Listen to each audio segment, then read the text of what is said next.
Hello दोस्तों, आप देख रहे हैं रेलवे आकाश। और आज के इस वीडियो में हम लोग करने वाले हैं जीके जीएस के कुछ क्वेश्चन जो आपके आने वाले एग्ज़ाम में बहुत ही हेल्पफुल होने वाली है। तो हमारी वीडियो को शुरू से अंत तक देखने पर आपको बहुत सारे बेनिफिट मिलेंगे, बहुत सारे नए तथ्य जानने को मिलेगी, इसलिए आप हमारी वीडियो में बने रहें। इसी के साथ हम लोग शुरू करते हैं। पहला क्वेश्चन, सोहरा चित्रकला जो कि एक जनजातीय कला रूप है, पारंपरिक रूप से किस भारतीय राज्य के समुदायों द्वारा मनाई जाती है? तो ये सोहरा चित्रकला जो है आपके ओडिशा राज्य में वहाँ के जनजातियों द्वारा मनाई जाती है। ओडिशा राज्य में मनाई जाने वाली कुछ उत्सव हैं, उसके बारे में हम लोग जानेंगे। नुआखाई उत्सव जो कि उड़ीसा में मनाया जाने वाला एक त्यौहार है। रथ यात्रा, राजा परबा, बाली यात्रा, धनु यात्रा, ये सब सारे जो भी उत्सव हैं कहाँ मनाए जाने वाले हैं? ये सब सारे उत्सव ओडिशा में मनाए जाने वाले हैं। इसी के साथ दोस्तों हाल ही में प्रवासी भारतीय दिवस जो कि हर एक साल 9 जनवरी को मनाया जाता है, ओडिशा राज्य के भुवनेश्वर शहर में मनाया गया है। ये भी तथ्य आप अपने दिमाग में याद रखेंगे। कंप्यूटर सिस्टम में सीपीयू का प्राथमिक कार्य क्या है? तो सीपीयू का जो प्राथमिक कार्य होता है दोस्तों, वो होता है निर्देशों को निष्पादित करना और डेटा को प्रोसेस करना होता है। तो जो कंप्यूटर के भी क्वेश्चन आपके एग्जाम में देखने को मिलते हैं डायरेक्टिव वन लाइनर के तौर पर, तो हमें इन्हें भी जानना बहुत ही महत्वपूर्ण है। तो आगे क्वेश्चन देखते हैं। आगे क्वेश्चन है, निम्नलिखित में से कौन सी नदी गंगा की सहायक नदी नहीं है लेकिन यह सीधे बंगाल की खाड़ी में गिरती है? तो दोस्तों गंगा की जो सहायक नदी है कोसी, गोमती और घाघरा, ये तीनों जो है गंगा की सहायक नदी है। जो ये महानदी है, महानदी गंगा की सहायक नदी नहीं है। और ये महानदी जो है कहाँ पे गिरती है? हमारी बंगाल की खाड़ी में गिरती है। तो कुछ अन्य नदियाँ जो बंगाल की खाड़ी में गिरती है वो हैं ब्रह्मपुत्रा नदी, कावेरी नदी, कृष्णा नदी और महानदी और गंगा नदी। ये सारी नदियाँ कहाँ गिरती है? बंगाल की खाड़ी में गिरती है। तो ये भी आप याद रखेंगे। सिंधु बेसिन तंत्र की एक प्रमुख नदी निम्नलिखित में से कौन है? यमुना, रावी, गोदावरी, कावेरी। तो जो सिंधु बेसिन तंत्र की एक प्रमुख नदी है दोस्तों, वो है रावी नदी है। आप इन्हें याद रखेंगे। रावी नदी एक सिंधु बेसिन का एक प्रमुख नदी है। अगला क्वेश्चन है, यदि कोई भारतीय नागरिक स्वेच्छा से किसी अन्य देश का नागरिक बन जाए तो क्या होगा? जैसे कि दोस्तों आपको पता होगा कि हमारे जो इंडिया में है, हमारे इंडिया में एकल नागरिकता का प्रावधान है। आप यहाँ पे किसी और देश का नागरिकता ग्रहण करते हैं तो आपका इस देश की नागरिकता जो है स्वतः समाप्त हो जाएगी। आप जैसे उधर की नागरिकता ग्रहण करते हैं, हमारी इंडियन की जो नागरिकता है वो ऑटोमेटिक आपका छीन जाएगा। तो ऑप्शन नंबर 2 हमारा यही कहता है कि उसकी भारतीय नागरिकता स्वतः ही क्या हो जाती है? समाप्त हो जाती है। तो एकल नागरिकता हमारी जो है, एकल नागरिकता कहाँ के संविधान से लिया गया है? तो हमारे यूके के संविधान से लिया गया है। किस शासक ने शेरशाह सूरी के उत्तराधिकारियों को पराजित कर 1555 तक अपना हारा हुआ राज्य वापस पा लिया था? जैसे कि दोस्तों हम लोग बात करते हैं 1539 में एक युद्ध हुई थी, चौसा का युद्ध, और एक युद्ध जो हुई थी 1540 में, वो हुआ था कन्नौज का युद्ध। ये दोनों युद्ध में जो है शेरशाह सूरी द्वारा किसको हराया गया था? शेरशाह द्वारा किसको हराया गया था? तो हुमायूं को हराया गया था। और हुमायूं का जितना भी जो राज्य था शेरशाह सूरी के अंदर आ गया था, उसके अंतर्गत में आ गया था। उसके बाद हुमायूं क्या करता है? एक अपनी सेना खड़ी करता है और शेरशाह सूरी का जो उत्तराधिकारी होता है सिकंदर शाह सूरी, उसको पराजित कर 1555 ईस्वी में कौन सा युद्ध में? तो सरहिंद के युद्ध में पराजित कर जो अपना खोया हुआ राज्य होता है वो अपना क्या कर लेता है? वापस पा लेता है। तो इस क्वेश्चन को जो सही उत्तर हो जाएगा वह कौन होता है? हुमायूं होता है। तो यदि आपको हमारे वीडियो अच्छे लग रहे हो तो हमारे वीडियो को लाइक करें और इसी तरह हमारे वीडियो के अंत तक बने रहिए। आपको बहुत ही आपके आने वाले एग्जाम में हेल्पफुल होने वाली है। निम्नलिखित में से कौन सी अनुसूची जनजाति मामलों के लिए ग्राम परिषदों या अदालतों की गठन की अनुमति देता है? तो कौन सा अनुच्छेद देता है? 10वीं अनुसूची, 6ठी अनुसूची, 7वीं अनुसूची और 5वीं अनुसूची। तो दोस्तों जो 5वीं अनुसूची होता है वो अदालतों के गठन की अनुमति देता है। अब बात करते हैं अनुसूचियाँ। जब हमारा संविधान निर्माण हो रहा था तब हमारे संविधान में केवल 8 अनुसूचियाँ थीं। वर्तमान में हमारे संविधान में कितनी अनुसूचियाँ हैं? 12 अनुसूचियाँ हैं। तो 12 अनुसूचियाँ कौन कौन है, चलिए देखते हैं। तो 12 अनुसूचियाँ में पहली अनुसूची क्या बोलता है, राज्य और केंद्र शासित प्रदेशों के नाम और उसकी सीमाओं के बारे में बताता है। दूसरी अनुसूची राष्ट्रपति, राज्यपाल, लोकसभा अध्यक्ष और जो हमारे महानियंत्रक एवं लेखा परीक्षक होते हैं उनके वेतन और भत्ते के बारे में चर्चा करी गई है। तीसरी अनुसूची में विभिन्न पदाधिकारियों द्वारा ली जाने वाली शपथ के बारे में चर्चा करी गई है। चौथी अनुसूची में राज्यसभा द्वारा राज्य और केंद्र शासित प्रदेशों के बीच जो सीटों का आवंटन है, जो सीटों का बंटवारा हुआ है, उसके बारे में चर्चा की जाती है। और पांचवी अनुसूची में अनुसूचित क्षेत्रों और अनुसूचित जनजातियों के प्रशासन और नियंत्रण से संबंधित का प्रावधान है। और छठी अनुसूची जो असम, मेघालय, त्रिपुरा, मिजोरम के लिए एक विशेष प्रावधान किया गया है। और सातवीं अनुसूची के बारे में क्या जो हमें जानने को मिलती है, केंद्र और राज्यों के बीच शक्तियों का विभाजन, जिसमें आता है संघ सूची, राज्य सूची और समवर्ती सूची। जो संघ सूची है, संघ सूची में हमारा केंद्र कानून बनाता है, राज्य सूची में राज्य कानून बनाता है और समवर्ती सूची में क्या है, केंद्र और राज्य दोनों मिल के कानून बनाते हैं, कोई बिल पारित करते हैं। आठवीं अनुसूची क्या कहता है, भारत में जो 22 भाषाएं हैं, जो 22 आधिकारिक भाषाएं हैं, उनके बारे में चर्चा किया गया है। नौवीं अनुसूची में भूमि सुधार और कुछ अन्य कानून का सत्यापन से संबंधित है। और 10वीं अनुसूची जो है आपका दल बदल विरोधी कानून से संबंधित है। 11वीं अनुसूची पंचायतों की शक्तियां, अधिकार और उत्तरदायित्व के बारे में चर्चा करी गई है। और जो 12वीं अनुसूची है वो नगर पालिका की शक्तियां, अधिकार और उत्तरदायित्व के बारे में बताया गया है। तो ये हमारे संविधान के जो 12 अनुसूचियां हैं, 12 अनुसूचियों, तो इस तरह से संविधान में उल्लेखित किया गया है। अगला देखते हैं, विश्व पैरा एथलेटिक्स ग्रैंड प्रिक्स जो 2025 में भारत ने कुल कितने पदक जीते थे। तो जो 2025 में हुआ था, कहाँ हुआ था, न्यू दिल्ली में हुआ था। इसमें भारत ने कितने जीते थे, तो भारत में टोटल 134 पदक जीते थे।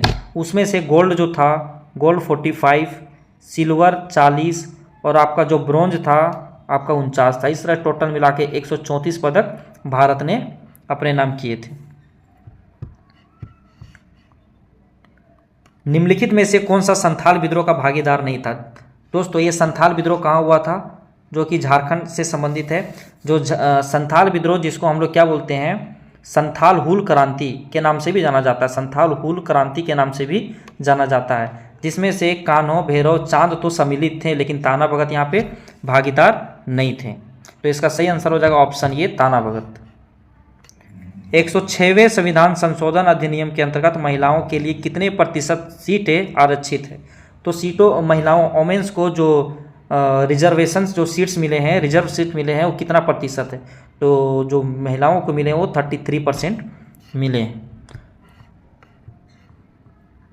अगला क्वेश्चन है, 1530 में अपनी मृत्यु के बाद किस शासक ने अपने पीछे एक नया स्थापित साम्राज्य छोड़ दिया था।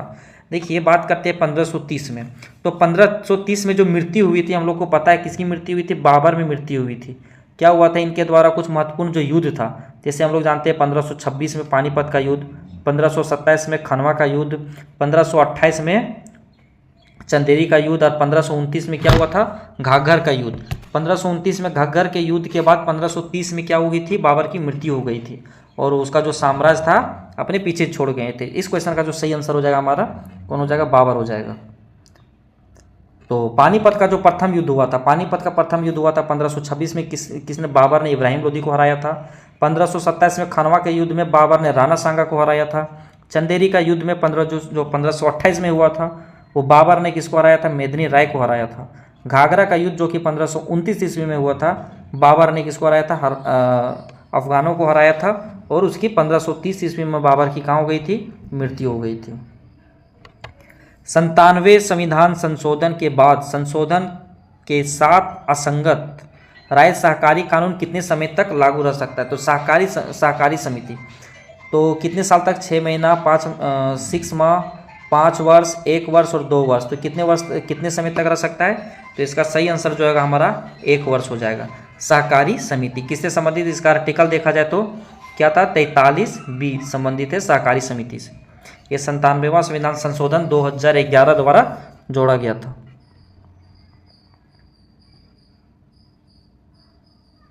महानदी की कुल लंबाई कितनी है।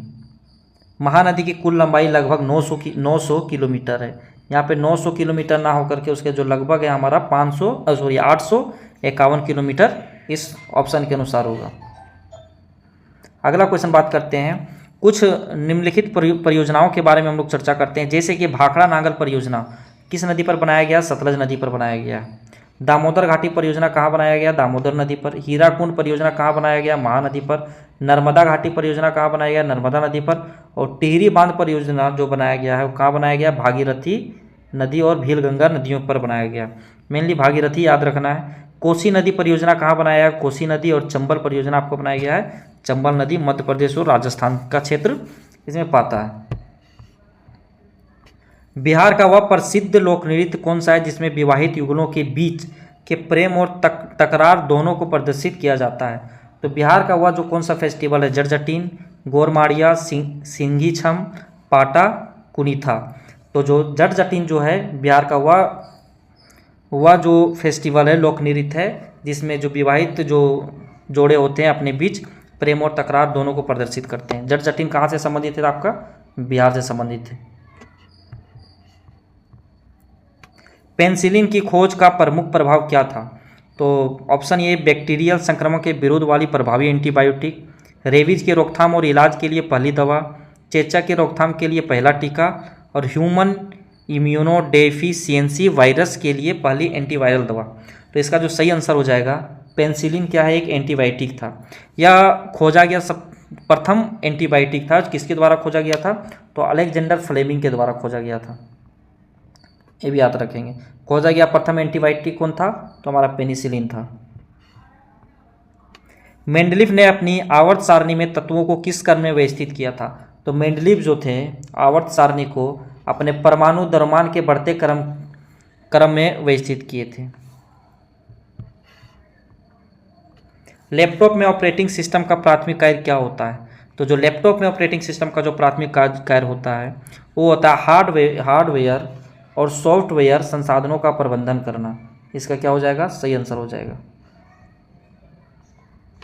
चंडीगढ़ अंतर्राष्ट्रीय हवाई अड्डे का नाम बदलकर क्या कर दिया गया? तो इसका ऑप्शन है मनमोहन सिंह अंतर्राष्ट्रीय हवाई अड्डा, शहीद भगत सिंह अंतर्राष्ट्रीय हवाई अड्डा, गुरु गोविंद सिंह अंतर्राष्ट्रीय हवाई अड्डा या राजगुरु अंतर्राष्ट्रीय हवाई। तो इसका जो सही आंसर हो जाएगा हमारा शहीद भगत सिंह अंतर्राष्ट्रीय हवाई अड्डा के नाम पर चेंज कर दिया गया है।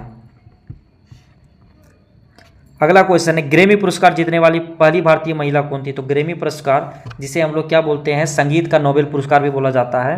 तो पहली पाने वाली भारतीय महिला कौन थी? सुनिधि चौहान, लता मंगेशकर, आशा भोसले, तन्वी शाह।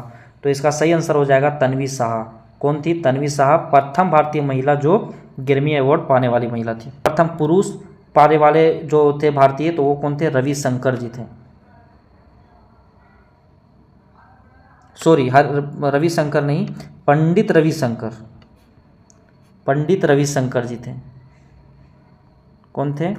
प्रथम भारतीय पुरुष ग्रैमी अवार्ड पाने वाले कौन थे? पंडित रविशंकर जी थे हमारे। सूची 1 को सूची 2 से सुमेलित है, असत्य युग्म का चयन करें।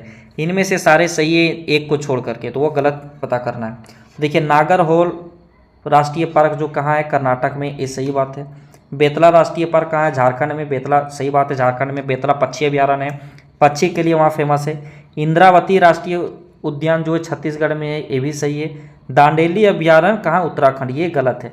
दांडेली अभयारण्य जो है हमारा कहाँ स्थित है? कर्नाटक में स्थित है।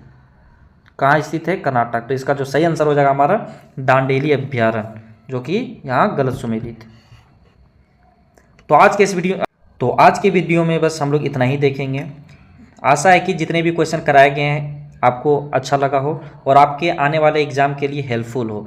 हमसे जुड़ने के लिए हमारे चैनल को सब्सक्राइब करें और आने वाले टाइम में और भी क्वेश्चन हम ऐड करेंगे जिससे आपके लिए और भी फ़ायदेमंद हो। तो हम मिलते हैं हम लोग नेक्स्ट वीडियो में।